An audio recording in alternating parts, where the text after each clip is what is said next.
ఉత్సాహంగా మహిళలని చైతన్యపరుస్తూ, మహిళల కోసం మీరు ఒక చిరు ప్రయత్నం చేస్తున్నారు.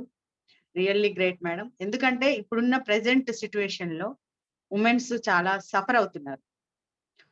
ఎకనామికల్లీ స్ట్రెంగ్తెన్ అయ్యున్నప్పటికీ గూడా ఫ్యామిలీ పరంగా హెరాస్మెంట్ అనుభవిస్తూ ఉన్నారు. కారణం ఏంటి?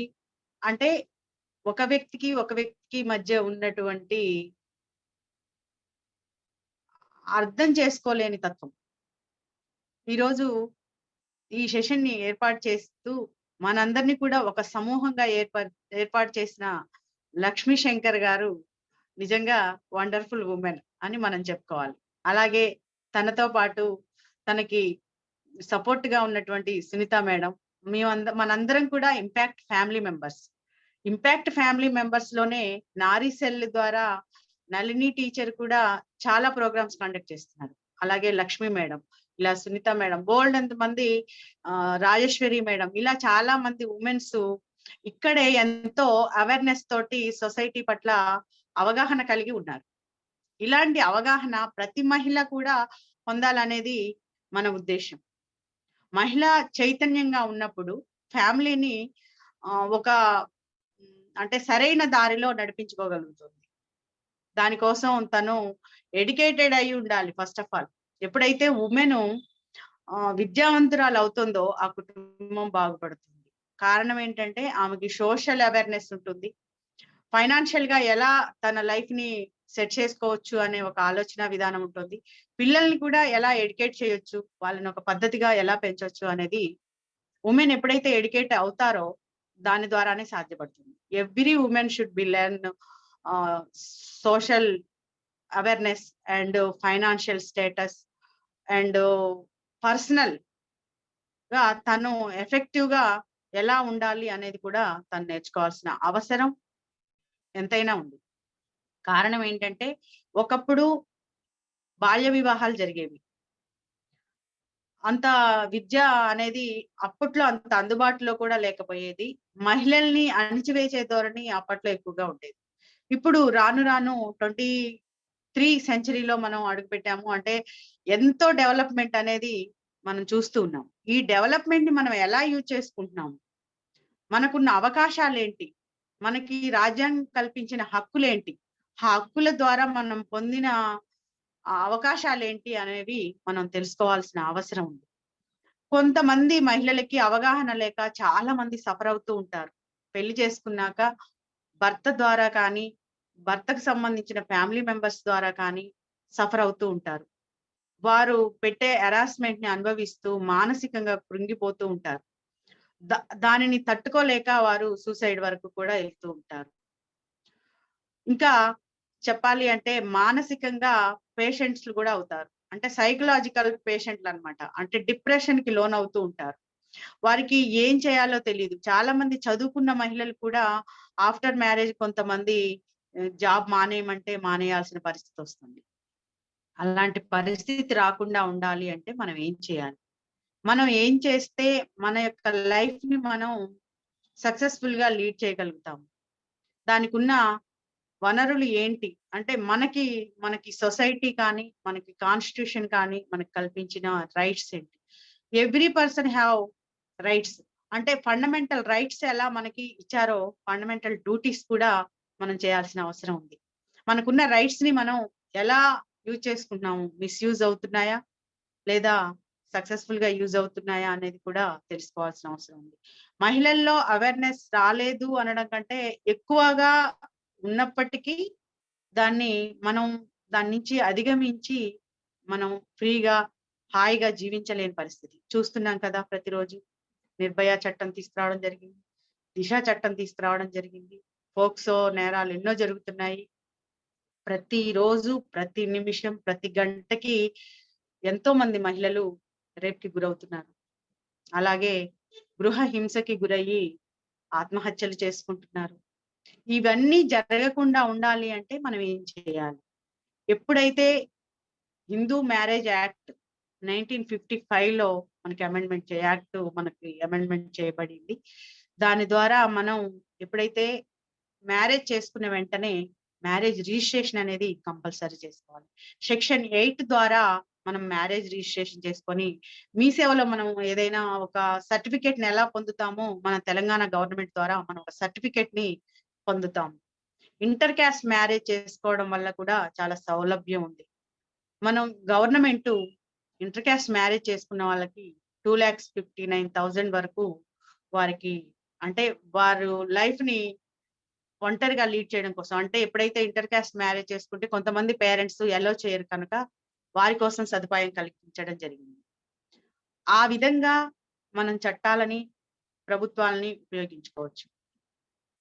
ఎప్పుడైతే మనం మ్యారేజ్ చేసుకున్నాక సర్టిఫికేట్, అంటే సెక్షన్ 8 ద్వారా మనం మ్యారేజ్ రిజిస్ట్రేషన్ చేయించుకుంటాము. ఎప్పుడైనా భర్త గాని, ఫ్యామిలీ మెంబర్స్ హెరాస్మెంట్ చేసినప్పుడు మనకు అదొక రైట్ లా యూజ్ అవుతుంది. మనం మ్యారేజ్ చేసుకున్నాక ఏదైనా డిస్టర్బెన్స్ వచ్చి ఇద్దరు భార్యాభర్తలు విడిపోవాల్సి వస్తే, భర్త సంపాదించగలిగిన వాడై ఉంటే, మనం గృహిణులుగా ఉన్నట్లయితే మనం 125 సిపిసి ద్వారా మనం మెయింటెనెన్స్ కేసు వేసుకోవచ్చు. సెక్షన్ 125 ద్వారా మనం మెయింటెనెన్స్ కేసు వేసుకొని మనకి కావలసిన భరణాన్ని మనం పొందవచ్చు. అలాగే భార్యాభర్తలు దూరంగా ఉంటున్నారు, విడివిడిగా ఉంటున్నారు. భర్త తనని పుట్టింట్లో వదిలేసి తను తీసుకెళ్ళడం మానేశాడు, లేదా తన ఇంట్లోనే వదిలేసి తను దూరంగా ఉంటున్నాడు. అప్పుడు మనం కంజుగల్ రైట్ సెక్షన్ 9 ద్వారా మనం కోర్టులో మనం కేసు ఫైల్ చేసుకొని, నా భర్త నాకే కావాలి అని చెప్పి మనం కోర్టులో ఫైట్ చేయొచ్చు. ఆ విధంగా కూడా మనకి వెసులుబాటు ఉంది. సెక్షన్ 10 ద్వారా మనం విడిపోవాలి అనుకుంటే కూడా మనం విడిపోయే అవకాశం. అలాగే మనం మ్యూచువల్ గా, అంటే ఇద్దరు కలిసి డివోర్స్ తీసుకోవాలి అనుకుంటే సెక్షన్ 13B ద్వారా మ్యూచువల్ డైవర్స్ కూడా తీసుకోవచ్చు. అలాగే 13B 1B ద్వారా మనం, అంటే విడివిడిగా ఇద్దరు వైఫ్ అండ్ హస్బెండ్ డివోర్స్ తీసుకోవాలి అనుకున్నప్పుడు ఖచ్చితంగా వారు డివోర్స్ ని సపరేట్ గా అప్లై చేసుకోవచ్చు. ఎప్పుడైతే మనకు మ్యారేజ్ అయ్యాక 1 year లోపు మనం డివోర్స్ కి వెళ్ళడానికి అవకాశం లేదు. కారణం ఏంటంటే 6 month ఎవరైతే భార్యాభర్తలు దూరంగా ఉంటారో వారికి డివోర్స్ తీసుకునే అవకాశాన్ని, శారీరకంగా అంటే ఫిజికల్ రిలేషన్ లేకుండా 2 years దూరంగా ఉంటే ఆటోమేటిక్ గా డివోర్స్ తీసుకునే అవకాశం ఉంది. ఈ విధంగా కొన్ని చట్టాలని మనం ఉపయోగించుకోవచ్చు. హిందూ మ్యారేజ్ యాక్ట్, ముస్లిం మ్యారేజ్ యాక్ట్ ద్వారా, క్రిస్టియన్ మ్యారేజ్ యాక్ట్ ద్వారా మన రిలీజియన్ కి సంబంధించి కూడా మనకి చట్టాలు చేయబడ్డాయి. ఈ విధంగా మనం మహిళల చట్టాలను ఉపయోగించుకొని, చట్టాల సహాయంతో మనం ఎలా మనల్ని రక్షణ కల్పించుకోవచ్చు అనేది కూడా మనం తెలుసుకోవచ్చు. ఆ విధంగా మహిళలు, సరే మనకి రైట్స్ ఉన్నాయి, మనకి సెక్షన్స్ ఉన్నాయి, మనకి యాక్ట్స్ మన కోసం అమెండ్మెంట్ చేయబడ్డాయి. బట్ వన్ థింగ్ ఏంటంటే, ఎప్పుడైతే హిందూ మ్యారేజ్ యాక్ట్ లో మనం మ్యారేజ్ లైఫ్ లోకి వచ్చామో అప్పటి నుంచి వైఫ్ అండ్ హస్బెండ్ ఎలా వారి దాంపత్య జీవితాన్ని అనుభవిస్తున్నారు అనేది కూడా చాలా ఇంపార్టెంట్ విషయం. ఇద్దరు వ్యక్తులు ఒకే చోట జీవించాల్సి వచ్చినప్పుడు వారిద్దరి యొక్క బంధం ఎలా ఉండాలి అంటే పరస్పర అవగాహనతోటి, ఇద్దరి మధ్య ఏ అరమరికలు లేకుండా, ఏ పొరపచ్చాలు లేకుండా అవగాహనతోటి జీవించాల్సిన అవసరం ఉంది. ఈ రోజుల్లో చూస్తే చాలా బాధేస్తోంది. బిఫోర్ 1 year లోపు ఎన్నో జంటలు డివోర్స్ కోసం అప్లై చేసుకోవడం జరుగుతుంది. Within 3 months, 1 month, 2 months, 3 days లో కూడా డివోర్స్ కి అప్లై చేసుకున్న వాళ్ళు ఉన్నారు. ఎందుకు ఇలా జరుగుతోంది? కారణం ఏంటి అంటే అవగాహన లోపం. అంటే ఇద్దరు అన్ఎడ్యుకేటెడా అంటే no, they are well educated అన్నమాట. బట్ వన్ థింగ్ ఏంటంటే they don't have maturity. So దానివల్ల ఏం ప్రాబ్లం అవుతోంది అంటే ఫ్యామిలీ పరంగా కూడా వెల్ సెటిల్డ్ అయిన ఫ్యామిలీస్ కూడా ఉన్నారు. పేరెంట్స్ చెప్తే వినే పరిస్థితిలో కూడా పిల్లలు లేకుండా ఏదో ఫ్రెండ్స్ లాగా కలుస్తున్నారు, ఫ్రెండ్స్ లాగా విడిపోతున్నారు. భార్యాభర్తల బంధం అంటే అంత ఈజీగా తీసుకోవడానికి లేదు.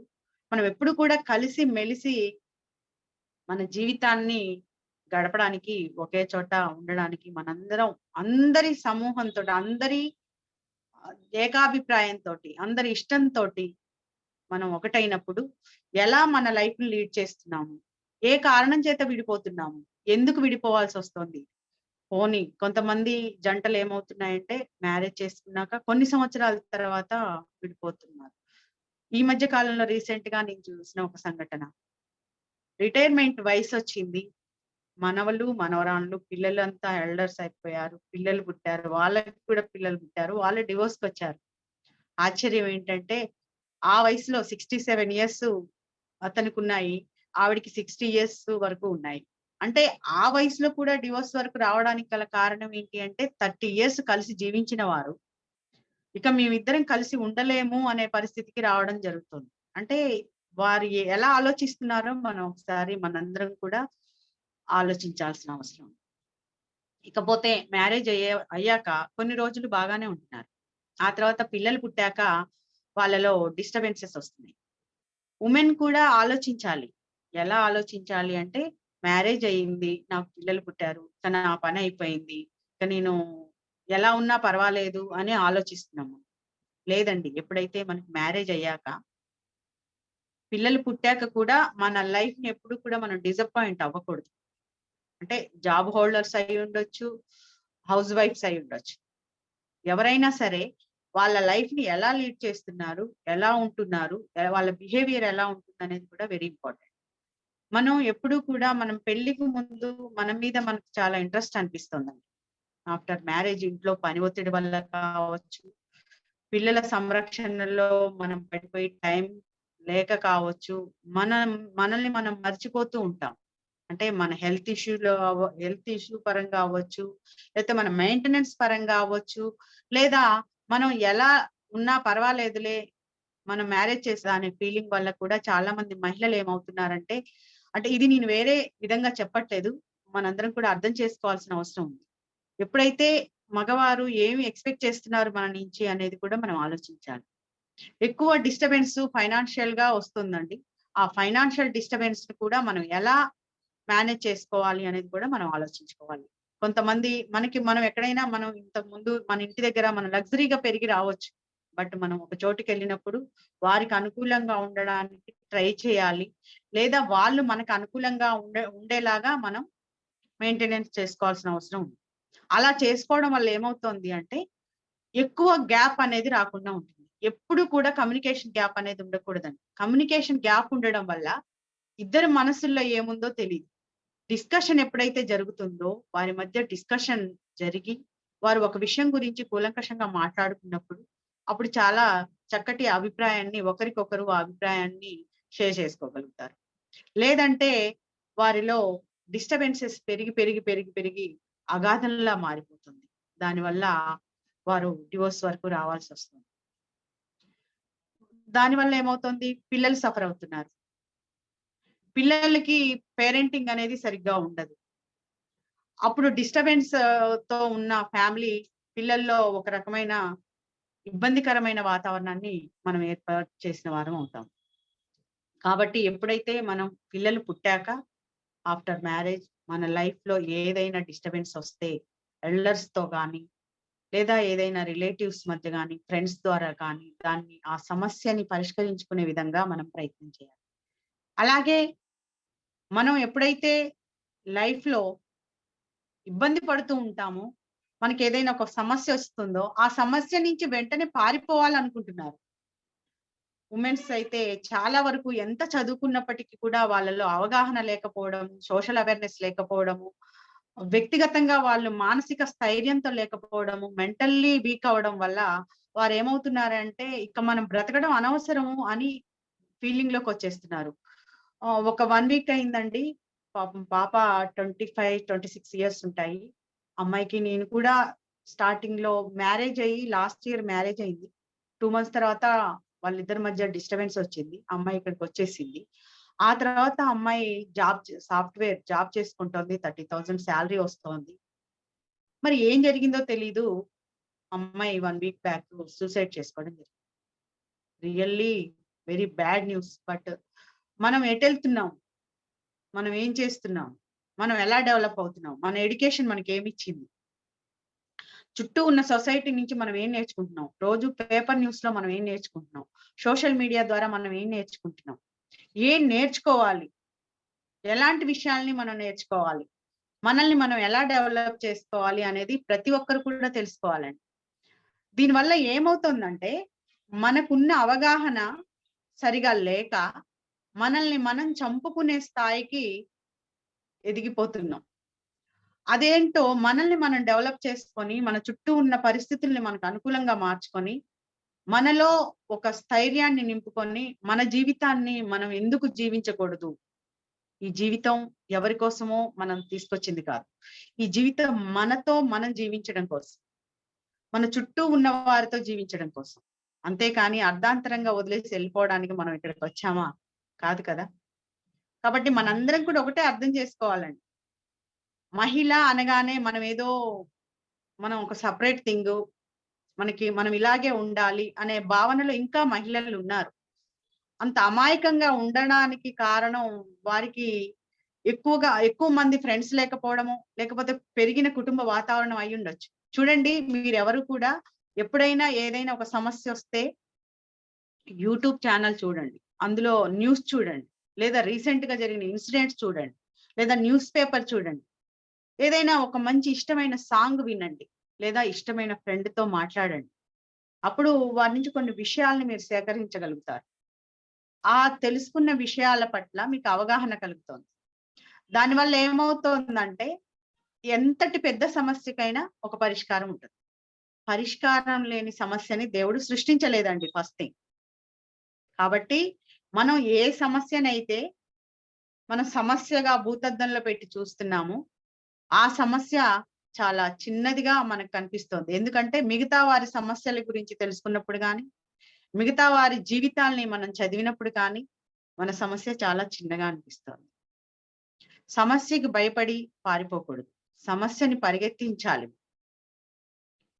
Every time, day, every minute how can lead your life, that is very important అండి. మనం మన లైఫ్ ని ఎలా లీడ్ చేస్తున్నాము, మనం ఎలా మన లైఫ్ ని మనకి నచ్చినట్టుగా మనం యూజ్ చేసుకుంటున్నాము, మనం ఎంత హ్యాపీగా ఉన్నాము, ఎంత సాడ్ గా ఉన్నాము, ఏ టైంలో మనకి ఇబ్బందికరమైన వాతావరణం ఏర్పడుతుంది అనేది ఇవన్నీ కూడా మనం ప్రతిరోజు ప్రతి నిమిషం మనం తెలుసుకోవాలి.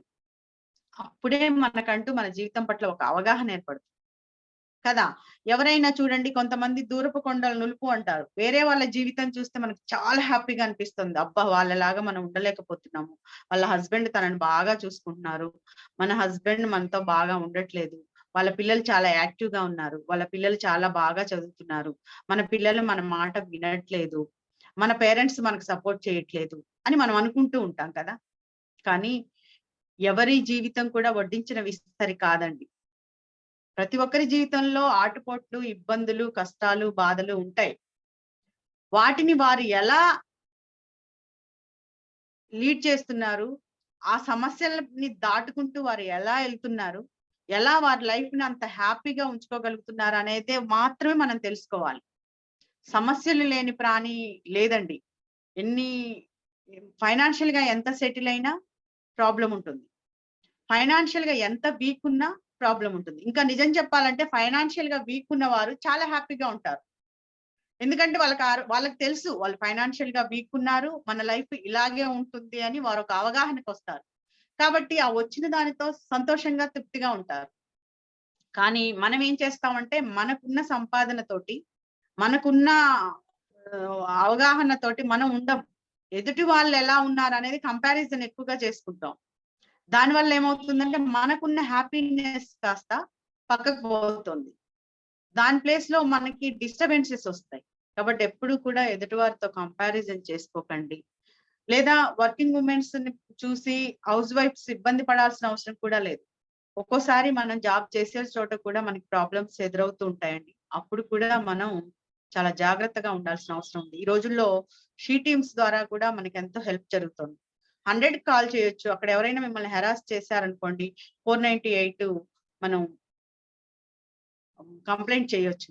దానివల్ల ఏమవుతుందంటే మనకి హెరాస్మెంట్ వాళ్ళకి పనిష్మెంట్ చేస్తారు. కాబట్టి అది విత్ ప్రూఫ్ ఉండాలి. దేనికైనా మనం ఏదైనా ఒక సెక్షన్ ద్వారా మనం కంప్లెయింట్ ఇవ్వడానికెళ్ళినప్పుడు వితౌట్ ప్రూఫ్ మనకి హెల్ప్ జరగదండి. విత్ ప్రూఫ్ తోటి మనం వెళ్ళాలి. ఏదైతే మనం ఒక సమస్యని ఇబ్బంది పడుతున్నామో, ఆ సమస్యకి కావాల్సిన ఎవిడెన్స్ అన్ని కూడా మనం కలెక్ట్ చేసుకోవాలి. ఎవిడెన్స్ ఏంటి అంటే, ఎవరైనా మనల్ని ఎక్కడైనా మనం ఆఫీస్‌లో కానీ, మనం ఉన్న చోట గాని, మన ఫ్యామిలీలో కానీ హెరాస్ చేస్తున్నారు అంటే, దానికి ఎవిడెన్స్ ఏమున్నాయి? ఎలాంటి ఎవిడెన్స్ ఉన్నాయి? ఇప్పుడు ఇంట్లో అత్తగారు గాని, ఆడపడుచులు గాని, హస్బెండ్ గాని హెరాస్ చేస్తున్నారు అంటే 498 ఏ అమ్మ. 498 బయట ఎక్కడైనా మనకి హెరాస్మెంట్ జరిగితే 498 ఏ అంటే వరకట్న వేధింపులు గాని, గృహహింస కానీ అలా మనం పెట్టుకోవచ్చు. దానివల్ల ఏమవుతుందంటే మనకు దాని నుంచి కొంచెం రిలీఫ్ వస్తుంది. ఎవరైతే మనల్ని హెరాస్ చేస్తున్నారో ఎఫ్ఐఆర్ చేసినప్పుడు వాళ్ళని కౌన్సెలింగ్ ఇవ్వడం గాని, లేదా అరెస్ట్ చేయడం గాని జరుగుతుంది విత్ ఎవిడెన్స్ ఉంటే. ఈ ఈ మధ్య కాలంలో మనం చూస్తున్నాము మహిళల్లో 498 కేసు పెట్టడం అలవాటైపోయింది. అంటే నేను వుమెన్‌ని అనడం కాదు. మనం కూడా దాన్ని అర్థం చేసుకోవాలి. 498 సెక్షన్ మనకు అనుకూలంగా ఉంది కదా అని మనం ప్రతి చిన్న విషయానికి ఫ్యామిలీ మెంబర్స్‌ని అందరిని కూడా ఇంక్లూడ్ చేస్తూ అందులో మనం కేస్ పెట్టడం వల్ల ఏమవుతుందంటే అది మిస్‌యూజ్ అయింది చాలా వరకు. దానివల్ల ఏమైంది సుప్రీం కోర్టు 41 ఏ సీఆర్‌పీసీ ద్వారా వారికి నోటీసులు ఇచ్చి ఎంక్వైరీ చేసి విత్ ఎవిడెన్స్ తోటే దాన్ని మన కేస్ ఫైల్ చేయడం జరుగుతోంది. అంతవరకు ఫైల్ చేయట్లేదు. ఎందుకంటే హస్బెండ్ హెరాస్ చేస్తే హస్బెండ్ మాత్రమే మనం 498 ఏలో పెట్టాలి. కాకపోతే వీరేం చేస్తున్నారు అత్తగారిని, మామగారిని, ఆడపడుచుల్ని లేకపోతే సిబ్లింగ్స్ ఉంటే ఎవరైనా వారిని ఎక్కడో ఉన్న యూఎస్‌లో ఉన్న సిస్టర్‌ని కూడా తీసుకొచ్చి పెడుతున్నారు. అది కరెక్ట్ కాదు. దానివల్ల మనకి మైనస్ అవుతోంది. మనం లాస్ అవుతాం. ఏదైతే పనిష్మెంట్ అవతలి వారు పొందాలో వారికి రిలీఫ్ వస్తోంది. కాబట్టి ఈ విధంగా అలాంటి విషయాల పట్ల కూడా అవగాహనతో ఉండాలి. సెక్సువల్ హెరాస్మెంట్ ఉన్నప్పుడు కూడా పోక్సో చట్టం అని 2012లో అమెండ్మెంట్ చేయడం జరిగింది. దానివల్ల కూడా ఎక్కడైనా సెక్సువల్ అంటే చిన్న పిల్లలు ఎవరైతే ఉన్నారో 12 ఇయర్స్ లోపు వాళ్ళు సెక్సువల్‌గా వారిని అబ్యూజింగ్‌కి గురి చేస్తే దానికి కూడా మనం పోలీస్ స్టేషన్‌లో కంప్లెయింట్ ఇవ్వచ్చు. పిల్లలకి ఈ మధ్య కాలంలో మనం ఇంపాక్ట్‌లోనే చాలా వరకు సెషన్స్ చెప్పడం జరిగింది. గుడ్ టచ్, బ్యాడ్ టచ్ అంటే ఏంటో మనం ఒక మదర్‌గా పిల్లలకి నేర్పించాలి. ఎవ్రీడే ఈ విషయాలు పిల్లలతో మాట్లాడకూడదు, మాట్లాడొచ్చు అనేది మనం పక్కన పెట్టాలి. వాళ్ళతో ఫ్రీగా మాట్లాడడం అలవాటు చేసుకోవాలి. వారికి సెకండ్ క్లాస్ నుంచి ఇప్పుడు పిల్లలకి చాలా అవేర్‌నెస్ ఉందండి. ఎందుకంటే వాళ్ళకి ఫోన్‌లు యూజ్ చేస్తున్నారు. వాళ్ళకి సోషల్ అవేర్‌నెస్ ఎక్కువగా ఉంటుంది. కాబట్టి మనం ఎప్పుడు కూడా పిల్లలతో ఎక్కువ కమ్యూనికేషన్ చేస్తూ ఉండాలి. మాట్లాడుతూ ఉండాలి. వారికి ఏదైనా ఇబ్బంది అంటే స్కూల్‌లో ఏదైనా ఇబ్బంది కలిగినప్పుడు వాళ్ళు డల్‌గా ఉండడం, వాళ్ళ మూడ్‌ని చెక్ చేస్తూ ఉండాలి. వాళ్ళ బిహేవియర్ ఎలా ఉందో కూడా మనం చెక్ చేయాలి. అప్పుడు క్లాస్‌మేట్స్ కానీ, లేకపోతే టీచర్స్ కానీ, ఎల్డర్స్ ఎవరైనా ఉంటే కూడా స్కూల్‌లో మన రిలేటివ్స్ అయ్యుండొచ్చు. ఎవరైనా వాళ్ళని ఇబ్బంది పెట్టిన పరిస్థితులుంటే దాని నుంచి కూడా మనం వారికి అవగాహన కల్పించాల్సిన అవసరం ఉంది. ఈ విధంగా ప్రతి చిన్న విషయానికి మనకి సెక్షన్స్ చాలా ఉన్నాయండి. మనకి ఒక 1 అవర్‌లో మనం వుమెన్‌కున్న చట్టాల గురించి మాట్లాడుకోవడానికి టైం సరిపోదు. 498 ఒకటి దాని గురించి కూడా మనం చాలా మాట్లాడుకోవచ్చండి. అంటే అది వరకట్న వేధింపులకు గాని, లేదా భర్త భర్త యొక్క ప్రియారిటీ గ్రౌండ్స్ ఏమున్నాయో చూస్తారండి. అది రియల్‌గా ఉంటే గనక ఖచ్చితంగా అతనికి పనిష్మెంట్ చేయబడుతుంది. ఇప్పుడు ప్రెజెంట్ సిట్యుయేషన్‌లో అబ్బాయిలకు కూడా 498 ఏ వర్తిస్తోందండి. దానివల్ల ఏమవుతుందంటే కొంతమంది మహిళలు దాన్ని అడ్వాంటేజ్‌గా తీసుకొని మిస్‌యూజ్ చేయడం వల్ల అది వారికి కూడా వర్తిస్తోంది అని సుప్రీం కోర్ట్ చెప్పడం జరిగింది. ఈ విధంగా మన సెక్షన్స్ పట్ల అవగాహన పెంచుకోవాలి. అలాగే మహిళల్లో ఉన్నటువంటి ఏదైతే మీలో దాగి ఉన్న శక్తి ఏదైతే ఉందో, మీలో ఉన్న ఆలోచన విధానం ఆఫ్టర్ మ్యారేజ్ కొంతమంది ఆహ్, కా ఎడ్యుకేషన్ కంప్లీట్ అవ్వక ముందే మ్యారేజ్ చేసుకోవడం జరుగుతుందండి. అప్పుడు మీరందరూ కూడా ఫైనాన్షియల్‌గా సెటిల్ అవ్వాలి అంటే మీరు బ్యూటీషియన్ నేర్చుకోవచ్చు. లేదా ఏదైనా స్టిచ్చింగ్ నేర్చుకోవచ్చు. లేదా ఎడ్యుకేషన్ వైపు ఎళ్ళొచ్చు, చదువుకోవచ్చు. ఆఫ్టర్ మ్యారేజ్ చదువుకొని మంచి మంచి పొజిషన్‌లో ఉన్నవారు చాలా మంది ఉన్నారండి. దానికి ఎగ్జాంపుల్ నేను. ఆఫ్టర్ మ్యారేజ్ నేను ఇంటర్, డిగ్రీ, పీజీ చేసి ఎల్ఎల్బి చేశాను. ఇప్పుడు ప్రాక్టీస్‌లో ఉన్నాను. ఈ విధంగా మహిళలు ఎప్పుడు డిసప్పాయింట్ అవ్వకూడదు. మహిళలు నాకు ఏం చేత కాదు, నేనేమి చెయ్యలేను, ఇక నా వల్ల కాదు, హస్బెండే నా ప్రపంచం, నా ఫ్యామిలీనే నా ప్రపంచం అంటూ ఉండకూడదండి. మనకంటూ ఒక పర్సనల్ డెవలప్‌మెంట్ అనేది మనం చేసుకోవాలి. అలాగే చుట్టూ ఉన్న వాళ్ళ నుంచి మనం చాలా విషయాలు నేర్చుకుంటూ ఉండాలి. ఇలాంటి సెషన్స్, ఇలాంటి సబ్జెక్ట్‌లు నేర్చుకోవడం వల్ల మనలో ఉన్న శక్తి, ఓహో! నేను ఇలా చేయొచ్చు, ఇలా ఉండొచ్చు, ఇలా ఉండడం వల్ల నా లైఫ్ బావుంటుంది. మనం ఇంట్లో ఫ్యామిలీ మెంబర్స్‌గా ఏదైనా కష్టం ఉన్నప్పుడు, మనకి ఇబ్బందొచ్చినప్పుడు, మనం వెంటనే ఒకటి ఆలోచిస్తాం. ఇక ఇతనితో నేను ఉండలేను. లేకపోతే ఇంట్లో నేను ఉండలేను. ఇతనితో నా వల్ల కాదు అని. ఎప్పుడు కూడా మౌనం చాలా సమాధానం చెప్తుందండి. కొన్ని విషయాల పట్ల మనం మౌనంగా ఉండాలి. సందర్భాన్ని బట్టి మనం డిస్కస్ చేయాలి. అవతలి వారు మూడ్‌ని బట్టి కూడా మనం మాట్లాడాలి. అవతలి వారు ఎప్పుడైతే కూల్‌గా ఉన్నారో, వారు పరిస్థితి ఎలా ఉందో గమనించి, అప్పుడు మనం చెప్పాలనుకున్న విషయాన్ని పర్ఫెక్ట్‌గా వాళ్ళకి చెప్పగలిగితే, వారు అర్థం చేసుకునే అవకాశం కూడా ఉంది. ఏ విషయాన్ని కూడా హార్ష్‌గా చెప్పడం కంటే, లవ్లీగా, స్మూత్‌గా చెప్పడం చాలా బావుంటుంది కదా! మనం పిల్లలకి కూడా చూడండి, మనం పిల్లలకి భోజనం పెట్టేటప్పుడు ముద్దు ముద్దుగా ప్రేమతో పెడితే తింటారు. అదే కోపంగా పెడితే వాళ్ళు తినరు. అలాగే మనం ఫ్యామిలీ మెంబర్స్‌తో మాట్లాడేటప్పుడు కూడా చాలా ప్రెజెంట్‌గా, పీస్‌ఫుల్‌గా ఉన్నప్పుడు లేదా ఎక్కడికైనా ఎళ్లి హాయిగా కూర్చొని మాట్లాడుకోవాలి. ఏ విషయాన్నైతే మీరు చర్చించదలుచుకున్నారో, ఏ విషయం అయితే మీ మనసులో ఉందో ఆఫ్టర్ మ్యారేజ్ మీరు జాబ్ చేయాలనుకుంటున్నారా? చదువుకోవాలనుకుంటున్నారా? లేదా ఇంకేదైనా కోర్సులు నేర్చుకోవాలనుకుంటున్నారా? అవన్నీ కూడా మీరు చేయండి. వాటి వల్ల మీకేమవుతుందంటే మీ లైఫ్‌లో ఎప్పుడైతే ఫైనాన్షియల్ స్ట్రెంగ్త్ మీకొస్తుందో, మీ లైఫ్ చాలా బావుంటుంది. పేరెంట్స్ అందరూ కూడా చేసే ఒకే ఒక తప్పేంటంటే, పిల్లలు బిఫోర్ మ్యారేజ్ పిల్లలకి ఫైనాన్షియల్‌గా ఒక సెక్యూరిటీ ఉన్నప్పుడు పెళ్లి చేస్తే ఇప్పుడున్న ప్రెజెంట్ సిట్యుయేషన్‌లో చాలా బావుంటుందండి. వాళ్ళకి ఫైనాన్షియల్ సెక్యూరిటీ లేకపోవడం వల్ల ఆఫ్టర్ మ్యారేజ్ డౌరీ హెరాస్మెంట్ జరుగుతోంది. దానివల్ల ఏమవుతుంది? పేరెంట్సు పెళ్లి చేసేటప్పుడే ఎక్కువ కట్నాలిచ్చి, వారి స్థాయికి మించి అప్పులు చేసి పెళ్లిళ్లు చేస్తున్నారు. ఆ తర్వాత కూడా వారు అమౌంట్ ఇవ్వాలి అంటే వారి దగ్గర ఫైనాన్షియల్‌గా అంత స్ట్రెంత్ ఉండకపోవచ్చు. దానివల్ల వాళ్ళు సఫర్ అవ్వచ్చు. కాబట్టి దానికోసం మనమే జాబ్ చేశామనుకోండి, మనం ఫైనాన్షియల్ ఫ్రీడమ్‌గా ఉన్నామనుకోండి, అప్పుడు వారు మనల్ని క్వెషన్ చేయడానికి లేదు కదా! దాన్ని బట్టి ఇవన్నీ కూడా మనం అవగాహన చేసుకోవాలి. మన ఎక్స్‌పీరియన్స్ ఏంటి? లేదా ఎవరైనా మన నుంచి మనం ఎవరి నుంచి ఇన్‌స్పిరేషన్ పొందాలి అనుకుంటామో వారి నుంచి చాలా నేర్చుకోవాలి. మనం గంపా సార్ నుంచి కూడా చూడండి ఎన్నో నేర్చుకోవచ్చు. నారీసెల్‌లో నళిని మేడం నుంచి, ఇప్పుడు లక్ష్మి మేడం చూడండి ఇంపాక్ట్‌లో బిఫోర్ ఇంపాక్ట్, ఆఫ్టర్ ఇంపాక్ట్ వాళ్ళలో ఆ ఇంపాక్ట్‌ని మీరు చూస్తూ ఉండుంటారు. అంటే తన సరౌండింగ్స్‌లో ఉన్నవారు, తన దగ్గరగా ఉన్నవారు, తన ఫ్రెండ్స్‌కి బాగా తెలుస్తూ ఉంటుంది ఆ విషయం. కాబట్టి ఆ విధంగా మనం ఎలా తెలుసుకోవాలి? ఎలా ఉండాలి? ఎలా ఉంటే మన లైఫ్ బావుంటుంది అనేది తెలుసుకోవాలి. ఎప్పుడూ కూడా సూసైడ్ వరకు ఎళ్ళాలి అనే ఆలోచన కూడా చేయొద్దండి. ఆ థాట్ కూడా రావద్దు. ఎప్పుడు కూడా సమస్యకి పరిష్కారం ఏంటి? ఈ మధ్య మనం న్యూస్‌లో చూసాం. మీరందరూ గమనించారా? 14 ఇయర్స్ హౌస్ అరెస్ట్‌లో ఉంది తను. అంటే ఎంత దారుణం చెప్పండి. వైజాగ్‌లోనే అనుకుంటా మేడం. అవునా? లక్ష్మి మేడం వైజాగ్ తను. ఎంఏ ఇంగ్లీష్ తను. ఎంఏ లిటరేచర్ అయ్యుండి కూడా అంత ఎడ్యుకేటెడ్ అయ్యుండి కూడా ఎంత ఫూలిష్‌నెస్ అండి. Mentally disturbance. తను చాలా డిస్టర్బ్డ్ పర్సన్ అన్నమాట. తనని అంతగా హెరాస్ చేశారు. ఎంత క్రుయాలిటీ అంటే అది నిజంగా చాలా బాధాకరమైన విషయం. ఒక మహిళగా మనందరం కూడా నేర్చుకోవాలి అలాంటి వారిని చూసి. ఇలా ఎందుకుండాలి? ఈ రోజుల్లో కమ్యూనికేషన్ గ్యాప్ అంత కమ్యూనికేషన్ 14 ఇయర్స్, 11 ఇయర్స్ పేరెంట్స్‌తో మాట్లాడకుండా వితౌట్ ఫోను తను లైఫ్‌ని లీడ్ చేశారు అంటే, తన పిల్లల్ని కూడా తనకు దగ్గరికి రాకుండా చేశారంటే చూడండి. అంతకంటే మనం బ్యాడ్‌గా ఉందా మన పొజిషన్ అని మనం కంపేర్ చేసుకోవాలి.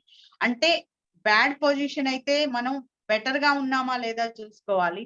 బెటర్ పొజిషన్ అయితే మనం ఆ బెటర్ పొజిషన్‌కి ఎలా ఎళ్ళాలి అని చూసుకోవాలే తప్ప, మన పొజిషన్ బాలేదు అని ఎప్పుడు మనం డిసప్పాయింట్ అవ్వద్దు. ఎప్పుడు కూడా మనం కృంగిపోవద్దు. ఎందుకంటే ఆఫ్టర్ మ్యారేజ్ మనం చదువుకునేటప్పుడు కానీ, మనం డెవలప్ అవుతున్న పరిణామంలో చాలా మంది మనల్ని గిల్టీగా అంటే డిస్కరేజ్ చేస్తారు. క్రిటిసిజం చాలా ఉంటుంది. దాన్ని మనం పట్టించుకోవద్దు. కొంతమంది ఏమంటారంటే, "ఈ వయసులో చదువు అవసరమా?" అంటారు. "ఇప్పుడు చదువుకొని ఏం చేస్తారు?" అంటారు.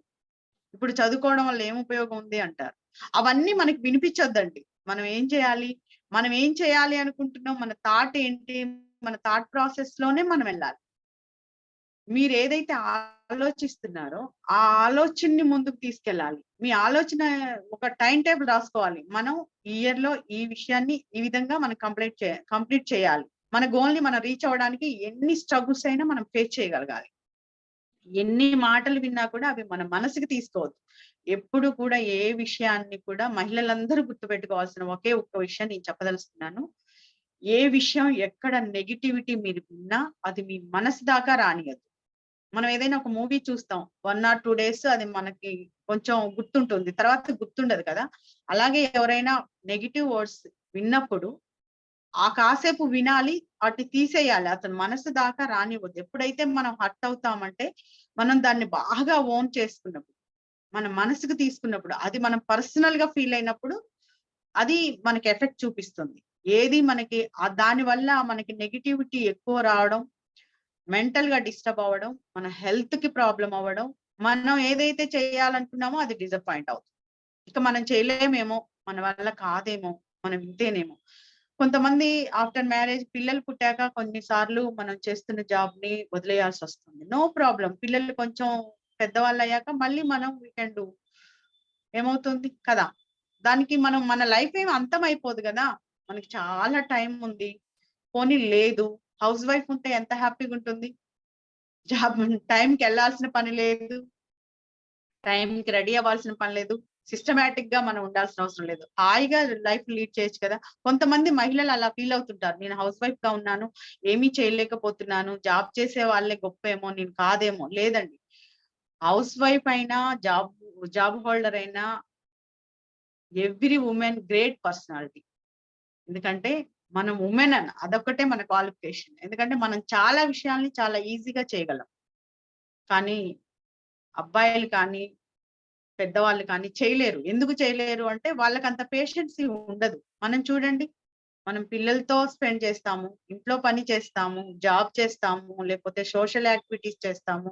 ఇప్పుడున్న చాలా మంది మహిళలు సర్వీస్‌లో చాలా మందున్నారు. సర్వీస్ చేస్తున్నారు. వాళ్ళెప్పుడు కూడా డిసప్పాయింట్ అవ్వరు. వాళ్ళెప్పుడు కూడా అన్‌హ్యాపీగా ఫీల్ అవ్వరు. ఎప్పుడు హ్యాపీగా ఫీల్ అవుతారు. కారణం ఏంటంటే వాళ్ళొక్కటే ఆలోచిస్తారు. నేను ఏదైనా చేయగలను. చెయ్యాలి. మనం ఎప్పుడైతే కష్టపడి పని చేస్తూ ఉంటామో, మన హెల్త్ కూడా చాలా హెల్తీగా ఉంటుంది. మన మైండ్ కూడా ఫ్రీగా ఉంటుంది. అసలు మనం నెగెటివ్ ఆలోచించడానికి మనకి టైం కూడా ఉండదు. మనం ఎప్పుడూ బిజీగా ఉన్నామనుకోండి, మనకి టైం ఎక్కడుంది? ఎప్పుడైనా రిలాక్స్ అయినప్పుడు ఒక మంచి మూవీ చూడడం, మంచి సాంగ్ వినడం, మంచి వ్యక్తులతో మాట్లాడడం, మంచి బుక్స్ చదవడం, కాసేపు మెడిటేషన్ చేసుకోవడం, మీకు నచ్చిన దేవుడిది ఏదైనా శ్లోకం గాని, మంత్రం గాని చదువుకోవడం. దానివల్ల ఏమవుతుందంటే మన లైఫ్ ఎప్పుడు కూడా హాయిగా, సాఫీగా సాగిపోతుంది. ఆ విధంగా మన లైఫ్‌ని మనం డిజైన్ చేసుకోవాలి. ఎవ్వరో వచ్చి మన లైఫ్‌కి ష్యూరిటీ ఉండరండి. వాళ్ళెవ్వరూ మనకి responsible persons car. Even parents also ఎప్పటి వరకుంటారు? వారు చిన్నప్పటి నుంచి మనం పెంచడం వరకే వాళ్ళ రెస్పాన్సిబిలిటీ ఉంటుంది. ఆఫ్టర్ దట్ వాళ్ళ లైఫ్, వాళ్ళకున్న ప్రాబ్లమ్స్, మన కోసం వారు కష్టపడ్డ ఇది అదంతా కూడా వారిని మనం ఎలా చూసుకోవాలి అనేదే చూడాలి. మనం మ్యారేజ్ అయ్యాక కూడా పిల్లలు పేరెంట్స్‌కి బర్డెన్ అవుతున్నారు. 1 ఇయర్ లోపు డివోర్స్ అంటే ఎంత కష్టం చెప్పండి ఆ పేరెంట్స్‌కి. అలాంటి పరిస్థితిని పేరెంట్స్‌కి పిల్లలు కూడా తీసుకురావద్దండి. ఇంకా ప్రతి చిన్న విషయం పేరెంట్స్‌కి కంప్లెయింట్ చేయొద్దు. మనం బిఫోర్ మ్యారేజ్ అమ్మ దగ్గర ఉన్నంత ఫ్రీడము ఆఫ్టర్ మ్యారేజ్ ఉండదు. ఉండాలని కూడా పిల్లలు ఎక్స్‌పెక్ట్ చేయొద్దు. ఎందుకంటే ఇక్కడ మీరు ఎన్నింటికి లేసినా, ఎప్పుడెళ్ళినా, జాబ్ చేసుకున్నా, లేట్‌గా వచ్చినా, లేదా మీరు ఫ్రెండ్స్‌తో మాట్లాడినా, మీరు ఫోన్ ఎక్కువగా యూజ్ చేసినా, ఈ మధ్య కాలంలో మెయిన్ థింగ్ ఏంటంటే డిస్టర్బెన్స్. డివోర్స్‌కి మెయిన్ కారణం. అంటే కొంతమంది నిజంగా సఫర్ అవుతున్నారు. కొంతమంది ఈ సోషల్ మీడియా వల్ల ఇప్పుడున్న రీల్స్ చేయడం గాని, ఈ ప్రోగ్రామ్ అంటే అది అది కొన్ని సందర్భాల్లో యూజ్ అవ్వచ్చు. నేను ఉమెన్స్ నేను తప్పు పట్టట్లేదు. అది కొన్ని సందర్భాల్లో మనం హెల్తీ ఏదైనా కూడా అతిగా చేస్తే అది బ్యాడ్ అవుతుంది. అంటే మనం ఒక సర్టెన్ థింగ్ అంటే మనం కొంతవరకు ఏది చెయ్యొచ్చు, ఏది చేయకూడదు అంతవరకు చేస్తే పర్వాలేదు. మితిమీరి విచ్చలవిడితనంతోటి మనం ఏం చేసినా కూడా అది చాలా ప్రాబ్లమ్ అవుతుంది. చాలా మంది హస్బెండ్స్ కంప్లైంట్ అదే అండి. నాకిష్టం లేని పనులు చేస్తున్నారు. రీల్స్ చేయడం నాకిష్టం లేదు. ఎక్కువ మందితో ఫోన్ మాట్లాడడం ఇష్టం లేదు. ఎక్కువ మంది ఫ్రెండ్స్ ఉండడం నాకు నచ్చలేదు. తన behaviour even girls also husband తన ఫ్రెండ్స్ తో వెళ్ళడం, తనకి ఆఫ్టర్ మ్యారేజ్ కూడా ఇంకా ఫ్రెండ్స్ ఉండడం, బయటికి వెళ్ళడం, ఎక్కువ స్పెండ్ చేయడం తనకు కూడా నచ్చడం లేదు అని ఆడపిల్లలు కూడా కంప్లైంట్ చేస్తున్నారు. ఈ కంప్లైంట్స్ అన్ని కూడా రాకుండా ఉండాలి అంటే ఏం చేయాలి? ఇద్దరి మధ్య అవగాహన ఉండాలి. ఇద్దరి మధ్య కమ్యూనికేషన్ గ్యాప్ ఉండకూడదు. ఒకరి పట్ల ఒకరికి రెస్పెక్ట్ ఉండాలి. లవ్ అండ్ ఎఫెక్షన్ ఉండాలి. దీనివల్ల ఏమవుతుంది అంటే వారిద్దరి మధ్య ఇబ్బంది అనేది ఉండదు. ఎప్పుడు కూడా ఎవ్రీ మినిట్ ఏది కూడా హస్బెండ్ అండ్ వైఫ్ ఫోన్స్ ఉన్నాయి కదా, ఇప్పుడు సెల్ వల్ల చాలా ప్రాబ్లం వస్తుందండి. అందరూ గమనించాలి.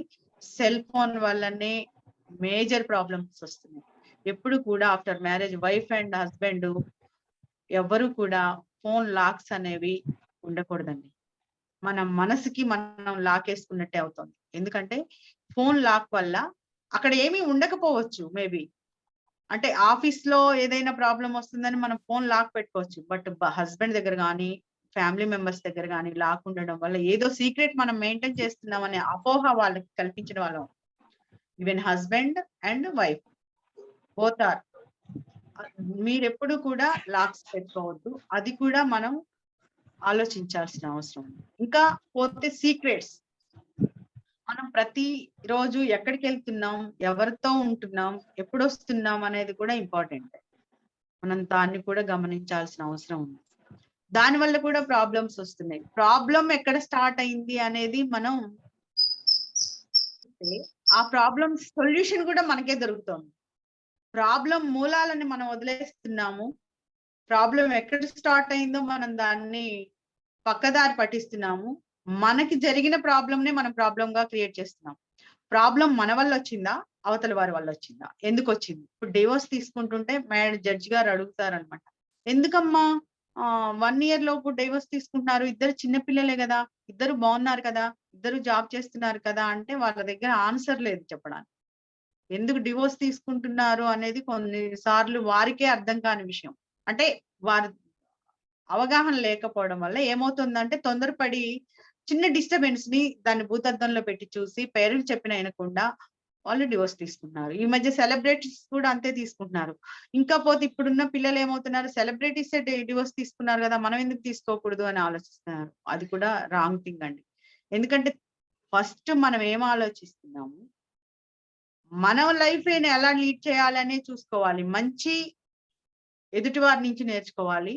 చెడు ఉంటే దాన్ని మనం ఎలా పాజిటివ్ గా వెళ్ళాలి, దాని నుంచి మనం ఎలా మంచిగా ఉంటూ ఎదుటి వారికి చూపించాలి అనేది నేర్చుకోవాలి. దానివల్ల మనకి చాలా ఇబ్బందులు తొలగిపోతాయి. ఎప్పుడు కూడా మనం హిందూ మ్యారేజ్ లో మనకి చాలా చట్టాలు చేయబడ్డాయండి. మనకి ఆస్తి హక్కు కూడా ఇవ్వడం జరిగింది. Equal rights. అంటే అబ్బాయిలకి ఆస్తి హక్కులో ఎంత వాటా ఉందో అమ్మాయిలకు కూడా అంతే హక్కు ఉంది. ఇంతకు ముందంటే పసుపు కుంకాల కింద ఆడపిల్లలకి కొంత భూమిని కానీ, వస్తు రూపేణ ఏదో ఒక విధంగా పేరెంట్స్ ఇచ్చేవాళ్ళు. ఇప్పుడు అలా కాదు.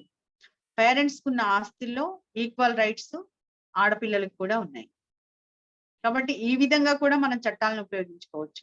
ఎక్కువగా సివిల్ కేసులు ఎందుకు వస్తున్నాయి అంటే ఆడపిల్లలు కానీ, మగపిల్లలు కానీ, సిబ్లింగ్స్ ఎవరైతే బ్రదర్స్ ఉన్నారో వాళ్ళ మధ్య డిస్టర్బెన్స్ కూడా ఆస్తి తగాదాల వల్ల వస్తున్నాయి. అది కూడా మనం అర్థం చేసుకోవాలి. పేరెంట్స్ సంపాదించిన ఆస్తిలో మనకి ఎంత వాటా ఉందో అంతే తీసుకోవడానికి ట్రై చేయాలి. ఎక్కువ ట్రై చేసి కూడా మన ఫ్యామిలీని డిస్టర్బ్ చేసుకోకూడదు.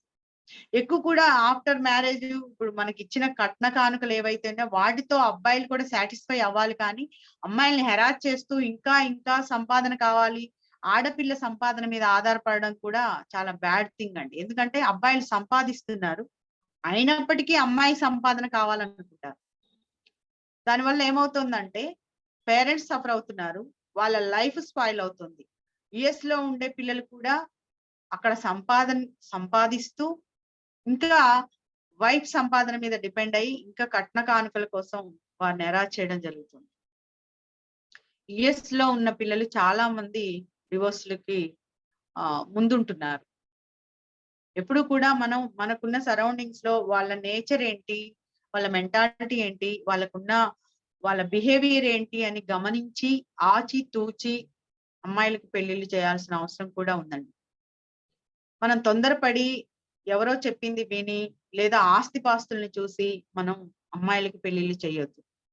దానివల్ల చాలా మంది ఆడపిల్లలు ఎవరికీ చెప్పలేక, వారికి అవగాహన లేక, వారు చట్టాల గురించి వారికి సరైన అవేర్‌నెస్ లేక వారేమవుతున్నారంటే సూసైడ్‌కెళ్ళిపోతున్నారు. మాక్సిమం పిల్లలు. కాబట్టి వారందరూ కూడా తెలుసుకోవాలి. ఆడపిల్లలు తెలుసుకోవాలి. ముఖ్యంగా గృహిణీలు తెలుసుకోవాలి. మనం ఎక్కడైనా సోషల్ మీడియాలో కమ్యూనికేషన్ చేస్తున్నప్పుడు వారితో ఎంత వరకు కమ్యూనికేషన్ చేయాలో అంతవరకే చేయాలండి.